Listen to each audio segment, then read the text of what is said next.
हुकूमत से कोई मुज़ाकरात नहीं होंगे। इमरान खान का हुक्मरानों को वाज़े पैगाम, कहा हमने दोनों असम्बलियां तहलील करके इलेक्शन करवाने हैं। बोल के साथ गुफ्तगू में परवेज कहा कि परवेज इलाही ने मुझे इख्तियार दिया है, जब चाहूँ असम्बली तहलील कर दूंगा।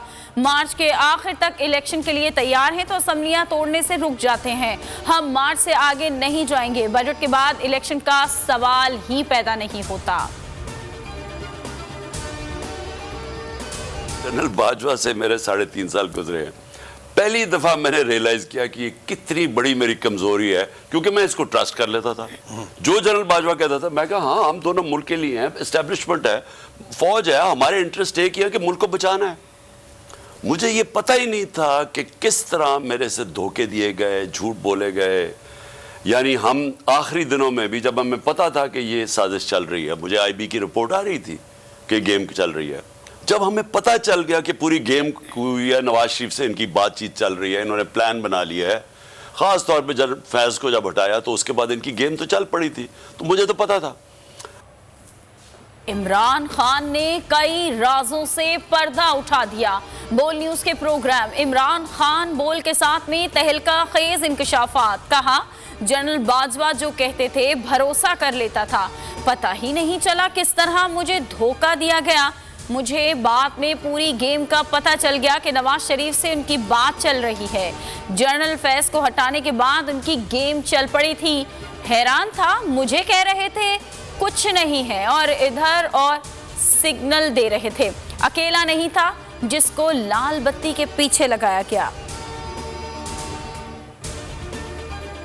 PTI के साथ खड़े हैं, असम्बली तहलील करने के लिए इमरान खान के इशारे के मुंतजिर हैं। वज़ीर आला पंजाब परवेज इलाही का दो टोक मौक़िफ़, कहा कि तहरीक अदम एतमाद और गवर्नर राज की बातें गीदड़ भपकियां साबित होंगी। 27 किलोमीटर के वज़ीर आज़म के पांव तले से ज़मीन सिरक रही है। इमरान खान से सिंध असम्बली के 26 अरकान की मुलाकात, अरकान ने अपने इस्तीफे इमरान खान को पेश कर दिए। हलीम आदिल शेख कहते हैं कि आइंदा माह इमरान खान सिंध के दौरे पर आएंगे और आवाम को चोरों से छुटकारा दिलाएंगे। खुरम शेर जमान बोले सिंध तब्दीली के लिए तैयार है, बल्दियाती इलेक्शन के जरिए कराची का मेयर PTI से होगा। गिलगित बल्तिस्तान आज़ाद जम्मू कश्मीर पर भारतीय क़यादत के इंतहाई गैर जिम्मेदाराना बयानात देखे। Army chief general Asim Munir की मुल्क दुश्मनों को ललकार, अगले मोर्चों पर तैनात अफसरान और जवानों से बातचीत में कहा कि पाकिस्तान की मुसल्लह अफवाज मादरे वतन के एक एक इंच के दिफा के लिए तैयार हैं। रकचकरी सेक्टर पर लाइन ऑफ कंट्रोल की सूरत हाल, ऑपरेशनल तैयारियों पर ब्रीफिंग। ISPR के मुताबिक सिपा सालार ने कठिन हालात में फराइज की अंजाम दही, बुलंद हौसले, पेशावराना काबिलियत और जंगी तैयारियों को सराहा। हुक्मरानों के पास कोई एजेंडा ही नहीं, हुकूमत कैसे करनी है उनको पता ही नहीं। सेनेटर बाबर अवान की बोल के प्रोग्राम तब्दीली में गुफ्तगू, कहा मईशत के लिए ऐसे बंदे को लाएं जिसने 3 बार मईशत को तबाह किया। जब तक रोड मैप नहीं होगा मुल्क ठीक नहीं हो सकता। शहीद अरशद शरीफ की शहादत की अदालती तहकीकात के लिए चीफ जस्टिस से बजरिया खत इस्तदा करने की मुलगीर मुहिम। चेयरमैन तहरीक इंसाफ भी चीफ जस्टिस को खत लिखने की मुहिम में शामिल। इमरान खान ने चीफ जस्टिस ऑफ पाकिस्तान को खत लिख दिया। मुहिम में अब तक हजारों पाकिस्तानी चीफ जस्टिस को खत लिख चुके। हमारा ये कारोबार नहीं है भाई, हम हकीकी सहाफत कर रहे हैं, ये फर्क है।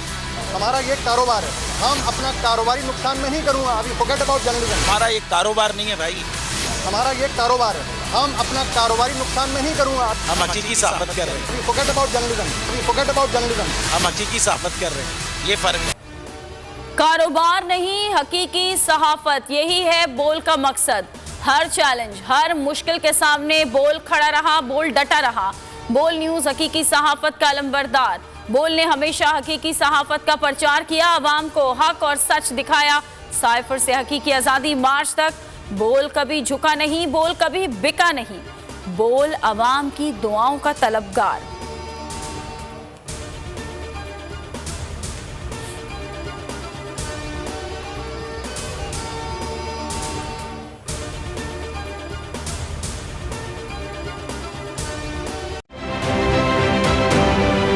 आप ये समझें, ये जो हक है ना, हक पे खड़े रहना और हक को बोलना, ये दूर से लगता है तन्हा हो गए लोग। आप खान साहब को देखें, तन्हा दिखाई देने, सारी जमातें मिलकर उनके खिलाफ हैं, लेकिन आज भी पाकिस्तान की आवाम उस हक की आवाज़ के पीछे जो है 80% से ज़्यादा आवाम उनके साथ है। सेम एग्जैक्टली इसी तरीके से बोल की कहानी है भाई, बिल्कुल अलग आपको तन्हा दिखाई देगा, हर जगह आपको खड़ा हुआ नजर आएगा, हटेगा नहीं किसी चीज़ से। और उसके साथ भी 80% आवाम अगर आज आप देखें तो उसे बोल दिख रही है।